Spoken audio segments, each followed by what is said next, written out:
नमस्कार, दिन भर की बड़ी खबरों में आपका स्वागत है। मैं हूं दामिनी। इस बुलेटिन में आज बात होगी किसानों के सहारे केंद्र के खिलाफ बनते राजनीतिक गठबंधन की और चुनाव आयोग को लेकर फिर उठते बड़े सवाल की। जानेंगे बिहार बीजेपी क्यों गिराना चाहती है, बिहार में अपनी ही सरकार और सिंधिया के साथ बीजेपी में हुए बड़े खेल की। बात करेंगे सिंधिया की राह पर क्यों चल दिए जितेंद्र प्रसाद, पंजाब में कैप्टन कैसे पड़ रहे हैं सभी विरोधियों पर भारी, और बुलेटिन के आखिर में बात रामदेव की बढ़ती मुश्किलों की। लेकिन तमाम बड़ी खबरों से पहले एक नजर सुर्खियों पर। केंद्र ने किसानों को दी राहत, धान का एमएसपी 72 रुपए बढ़कर 1940 रुपए प्रति क्विंटल हुआ। बाजरा का एमएसपी भी 100 रुपए बढ़ाया गया। वैक्सीन सर्टिफिकेट में गलतियों को खुद सुधार सकते हैं लोग, कोविन पोर्टल को सरकार ने किया अपडेट। सर्टिफिकेट में ऑनलाइन किए जा सकते हैं कई सुधार। महामारी के मामले कम होते ही ट्रेन में यात्रियों की संख्या बढ़ी, आईआरसीटीसी का दावा, रोज 5 लाख टिकटों की हो रही है बिक्री। शेयर बाजार में बड़ी गिरावट, 334 अंकों की गिरावट के साथ 51,942 पर बंद हुआ सेंसेक्स। निफ्टी 105 अंकों की गिरावट के साथ 15,635 अंक पर हुआ बंद। सुर्खियों के बाद बात आज की बड़ी खबर की। दिल्ली में किसानों के आंदोलन को 6 महीने से ज्यादा हो चुके हैं और सरकार है कि किसानों से बात करने के लिए तैयार नहीं है। सरकार भले ही बात न करे, लेकिन विपक्ष किसानों के साथ एकजुट होता दिख रहा है। आज राकेश टिकैत पश्चिम बंगाल की सीएम ममता बनर्जी से मिले। इसके बाद ममता बनर्जी ने संकेत दिए हैं कि केंद्र के खिलाफ विपक्षी मोर्चे का बड़ा गठबंधन तैयार होगा जो किसानों के हक की बात करे। देखिए ये रिपोर्ट। किसानों का आंदोलन अब बड़ा रूप लेता जा रहा है। किसान अपनी मांगों के पीछे हटने को तैयार नहीं है। वहीं सरकार का कहना है कि वो कानून निरस्त नहीं करेंगे। हालांकि सरकार और किसानों के बीच कई महीनों से बातचीत नहीं हुई है, लेकिन किसानों का आंदोलन इस स्थिति में भी धीमा नहीं पड़ा है। किसानों का अभी आंदोलन सिर्फ दिल्ली के बॉर्डर पर न रहकर पूरे देश में फैल गया है। आलम यह है कि किसान आंदोलन का असर पश्चिम बंगाल के चुनावों में भी देखने को मिला और उत्तर प्रदेश के पंचायत चुनावों में भी। हरियाणा और पंजाब के निकाय चुनावों में भी इसका बड़ा असर रहा। हरियाणा और पंजाब में तो बीजेपी के उम्मीदवार प्रचार ही नहीं कर पाए। अब किसान आंदोलन के सहारे सरकार के खिलाफ बड़ी राजनीतिक मुहिम छेड़ने की तैयारी भी कर ली गई है, जिसके बाद सरकार के सुर भी नरम होते दिख रहे हैं। केंद्रीय कृषि मंत्री ने कहा कि यदि किसान संगठन नए कृषि बिलों को निरस्त करने के अलावा अन्य विकल्पों पर चर्चा करने के लिए तैयार हैं, तो सरकार उनसे बात करने के लिए तैयार है। वहीं किसान नेता राकेश टिकैत आज पश्चिम बंगाल की सीएम ममता बनर्जी से मिले। टिकैत ने कहा कि मैंने दीदी से आग्रह किया है कि वो ऐसा मॉडल तैयार करें जिसे सब फॉलो करें। आपने बीजेपी जैसे बड़े किसान विरोधी को हराया है। दूसरी ओर ममता बनर्जी ने भी कहा कि वो किसानों के साथ हैं। केंद्र को नए कृषि कानून वापस लेने ही होंगे। मोदी सरकार के खिलाफ पूरे विपक्ष को एकजुट होना पड़ेगा। विपक्षी एकता से ही मोदी सरकार को झुकाया जा सकता है और विपक्ष को एकजुट करने के लिए वो अपनी ओर से पूरा प्रयास करेंगी। ममता की रणनीति काम कर गई तो फिर बीजेपी के लिए कोई भी चुनाव मुश्किल हो जाएगा। लेकिन बीजेपी की रणनीति अलग बन रही है, जिसमें सभी को साधने की कोशिश हो रही है, जनता हो या चुनाव आयोग। जी हाँ, बीजेपी के नेतृत्व वाली केंद्र सरकार ने एक नए चुनाव आयुक्त की नियुक्ति की है और जो नाम सामने आया है उसे लेकर विपक्ष चौंक गया है। तो किसे बनाया गया है चुनाव आयुक्त, देखिए ये रिपोर्ट। रिटायर्ड आईएएस अधिकारी अनूप चंद्र पांडे नए चुनाव आयुक्त होंगे। पांडे को योगी आदित्यनाथ का बेहद करीबी माना जाता है। यूपी चुनाव होने में 6 महीने का ही समय बचा हुआ है। उससे पहले पांडे की चुनाव आयोग में नियुक्ति से यूपी की प्रमुख पार्टियां सपा, बसपा और कांग्रेस मुश्किल में दिखाई दे रही हैं।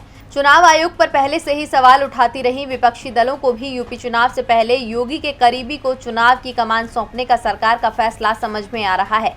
विपक्ष को चिंता चुनावों के प्रभावित होने की लगने लगी है। नए निर्वाचन आयुक्त का कार्यकाल 2024 में होने वाले अगले लोकसभा चुनाव से ठीक पहले खत्म होगा। फरवरी 2024 तक अनूप चंद्र पांडे का कार्यकाल रहेगा और इस बात की पूरी संभावना है कि तब तक लोकसभा चुनावों का ऐलान कर दिया जाएगा।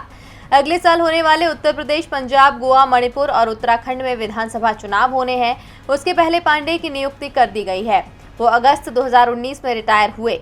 इस दौरान योगी आदित्यनाथ के कई महत्वपूर्ण फैसलों में पांडे की भूमिका रही थी। रिटायर होने के पहले वो इंफ्रास्ट्रक्चर और औद्योगिक विकास आयुक्त के तौर पर काम कर चुके हैं। अब पांडे के पास यूपी चुनाव की जिम्मेदारी भी आ गई है। योगी के करीबी को चुनाव आयोग की कमान सौंपने के फैसले पर सवाल तो उठेंगे ही। सवाल बिहार की एनडीए सरकार पर भी है, क्योंकि ये सरकार चार दलों के सहारे से बनी है, जिसमें तमाम अंतर विरोध साफ साफ दिखाई दे रहे हैं। बीजेपी के दबाव से नीतीश भी परेशान है और अब हम प्रमुख जीतन राम मांझी ने तो बीजेपी को लेकर बड़ी बात कह दी है। क्या कहा है मांझी ने, देखिए ये रिपोर्ट। बिहार एनडीए में कुछ भी सही नहीं चल रहा है। बीजेपी और जेडीयू के नेता तो एक दूसरे के खिलाफ लगातार बयानबाजी कर ही रहे हैं। इस खेल में हम के प्रमुख जीतन राम मांझी भी कूद पड़े हैं। वैसे मांझी लगातार एनडीए की मुश्किलें बढ़ाने में लगे हुए हैं, लेकिन बीजेपी और जेडीयू की लड़ाई में वो खुलकर जेडीयू के पक्ष में दिखाई दे रहे हैं। पूर्णिया की घटना को बीजेपी ने सरकार की असफलता बताया तो मांझी नीतीश कुमार के पक्ष में आ गए। मांझी ने बीजेपी पर निशाना साधते हुए कहा कि पूर्णिया की घटना के बाद वहां के मुस्लिम समाज के लोगों ने दलित समाज के भाइयों के पक्ष में खड़े रहकर बता दिया कि सूबे के दलित मुस्लिम एकजुट हैं। दलित मुस्लिम एकता से जिन लोगों के पेट में दर्द हो रहा है, वही बिहार सरकार के ऊपर उंगली उठा रहे हैं। बिहार में कानून अपना काम कर रहा है। मांझी ने बीजेपी का नाम नहीं लिया, लेकिन इशारा साफ साफ बीजेपी की ओर था। बीजेपी ने मांझी के ट्वीट का जवाब देकर ये बता भी दिया कि मांझी किसके बारे में कह रहे हैं।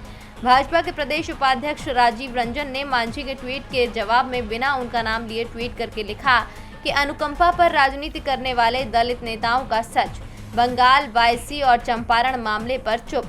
कोई आईना दिखा दे तो दलित मुस्लिम एकता के नाम पर हाय हाय करने लगते हैं। इस लड़ाई में हम प्रवक्ता दानिश रिजवान भी कूद पड़े और उन्होंने दावा किया कि बीजेपी नेता बिहार की नीतीश सरकार को गिराने की कोशिश में है। वे सरकार के खिलाफ बयानबाजी करके विपक्ष को बोलने का मौका दे रहे हैं। ऐसे में हालात और खराब न हो, इसके लिए एनडीए में समन्वय समिति बनाने की जरूरत है। हमने समन्वय समिति की मांग रखी तो बीजेपी के प्रवक्ता प्रेम रंजन पटेल ने इसे खारिज करते हुए कहा कि सरकार बहुत ही बेहतर समन्वय के साथ चल रही है। भाजपा सबसे बड़ी पार्टी है, दूसरी बड़ी पार्टी जेडीयू है और उसी के नेतृत्व में सरकार चल रही है। जो लोग समन्वय की बात कर रहे हैं वो कहीं न कहीं भ्रम पैदा करना चाहते हैं। बेहतर समन्वय के साथ जब सरकार चल रही है तो इस प्रकार का भ्रम पैदा करने वाले लोग बेनकाब हो जाएंगे। यानी साफ है कि सरकार के अंदर ही मतभेद गहराते जा रहे हैं। हम और बीजेपी एक दूसरे पर ही नीतीश कुमार की सरकार को कमजोर करने का आरोप लगा रहे हैं, जबकि ये दोनों ही पार्टियां नीतीश सरकार में शामिल हैं। बीजेपी ने पूर्णिया की घटना को लेकर नीतीश कुमार को घेरा तो मांझी ने इसका जवाब दिया, जिसके बाद से ही बिहार में हलचल सी मची हुई है। सवाल कई उठ रहे हैं, क्या एनडीए में बिखराव होगा? देखिए ये रिपोर्ट। ज्योतिरादित्य सिंधिया कल भोपाल पहुंच रहे थे। भोपाल में सिंधिया का सीएम शिवराज सिंह चौहान संघ के कई पदाधिकारियों से मुलाकात तय थी।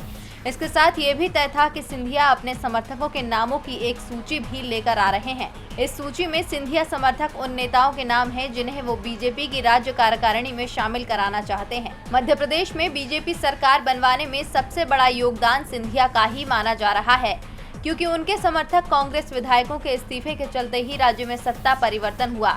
इसीलिए ज्योतिरादित्य सिंधिया की मांग को बीजेपी सीधे सीधे खारिज करने की स्थिति में नहीं रहती है, लेकिन सिंधिया की मांगों की फहरिस्त इतनी बड़ी होती है जिसे स्वीकार किया जाना भी बीजेपी के लिए मुश्किल होता जा रहा है। सिंधिया भोपाल पहुंच रहे थे, लेकिन बीडी शर्मा जो बीजेपी प्रदेश अध्यक्ष हैं वो पहले ही वहां पहुंच गए और सिंधिया के आने से पहले ही बीजेपी की राज्य कार्यकारिणी घोषित करने पर अड़ गए। बीडी शर्मा कार्यकारिणी में सिंधिया समर्थकों को ज्यादा स्थान देने की तैयारी नहीं थी। शिवराज सिंह चौहान ने बीडी शर्मा को कुछ समय इंतजार करने को भी कहा, क्योंकि ज्योतिरादित्य भोपाल पहुंचने वाले थे, लेकिन बीडी शर्मा ने सिंधिया के भोपाल आने से पहले ही मंगलवार की रात को ही बीजेपी की राज्य कार्यकारिणी का ऐलान कर दिया। कार्यकारिणी कितनी जल्दबाजी में तय की गई, इसका अंदाजा इसी बात से लगाया जा सकता है कि पहले जो सूची जारी की गई उसमें जातियों को लेकर इतनी गलतियां की गई कि उसे वापस लेकर दूसरी सूची जारी करना पड़ गया। इस सूची में ज्योतिरादित्य सिंधिया का नाम भी है, लेकिन उसे बीजेपी के कई नेताओं के बाद जगह दी गई है। कांग्रेस ने इसे लेकर सिंधिया पर तंज भी कसा है कि सिंधिया बीजेपी में और कितना सम्मान कराएंगे। एनडीए में बिखराव की खबरों के बीच यूपी से कांग्रेस के लिए बुरी खबर सामने आई। पार्टी के वरिष्ठ नेता जतिन प्रसाद ने कांग्रेस को छोड़ने का ऐलान करते हुए बीजेपी का दामन थाम लिया। केंद्रीय मंत्री पीयूष गोयल ने जतिन प्रसाद को बीजेपी की सदस्यता दिलाई, तो क्यों कांग्रेस छोड़ बीजेपी में शामिल हुए जतिन प्रसाद? देखिए ये रिपोर्ट। कांग्रेस नेता और मनमोहन सरकार में मंत्री रहे जतिन प्रसाद ने बुधवार को बीजेपी का दामन थाम लिया। बीजेपी मुख्यालय पर केंद्रीय मंत्री पीयूष गोयल ने उन्हें पार्टी की सदस्यता दिलाई। जतिन प्रसाद पिछले काफी समय से कांग्रेस में उपेक्षित होने के कारण नेतृत्व से नाराज चल रहे थे। जितिन प्रसाद एक राजनीतिक परिवार से नाता रखते हैं। उनके पिता जितेंद्र प्रसाद कांग्रेस के उपाध्यक्ष रह चुके हैं। जितिन प्रसाद ने 2001 में भारतीय युवा कांग्रेस में सचिव बनकर करियर शुरू किया था। जितिन ने पहली बार 2004 में अपने गृह क्षेत्र शाहजहांपुर से लोकसभा चुनाव लड़कर जीत हासिल की। इसके बाद मनमोहन सरकार में वर्ष 2008 में वो केंद्रीय राज्य इस्पात मंत्री बने। 2009 में परिसीमन के कारण सीट बदल गई और जितिन को 15वीं लोकसभा के लिए धौरहरा से चुनाव लड़ना पड़ा। यहां से भी वो जीते और फिर मनमोहन सरकार में मंत्री रहे। यूपीए सरकार में वो सड़क निर्माण एवं राजमार्ग मंत्रालय, मानव संसाधन, इस्पात जैसे मंत्रालयों में मंत्री रहे। दरअसल जितिन प्रसाद लंबे समय से पार्टी आलाकमान से नाराज चल रहे थे। पार्टी में उचित जगह नहीं मिलने पर वो कई बार नाराजगी भी जाहिर कर चुके थे, लेकिन पार्टी लगातार अनदेखी कर रही थी। ऐसे में जितिन ने कांग्रेस छोड़ने का मन बना लिया था। अगले साल उत्तर प्रदेश में विधानसभा चुनाव होने हैं। जितिन प्रसाद उत्तर प्रदेश के लखीमपुर क्षेत्र से आते हैं। प्रदेश में 11% ब्राह्मण वोटर हैं। ब्राह्मण वोटरों को लुभाने के लिए पिछले कुछ समय से जितिन प्रसाद ब्राह्मण चेतना कैंप भी चला रहे हैं। सूबे में सवर्ण वोटरों पर भाजपा की पहले से ही नजर है। ऐसे में जितिन प्रसाद के भाजपा में शामिल होने से पार्टी को मजबूती मिलने की उम्मीद है। जितिन प्रसाद का दावा है कि कांग्रेस में उन्हें काम नहीं करने दिया जा रहा था, खासतौर पर यूपी में जहां उनकी राजनीतिक पकड़ है।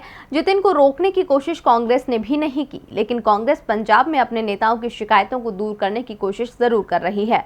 मल्लिकार्जुन खड़गे की अध्यक्षता में कमेटी भी बनाई, जिसने पंजाब कांग्रेस के सभी बड़े नेताओं की बातें सुनी और अपनी रिपोर्ट कांग्रेस अध्यक्ष को सौंप दी।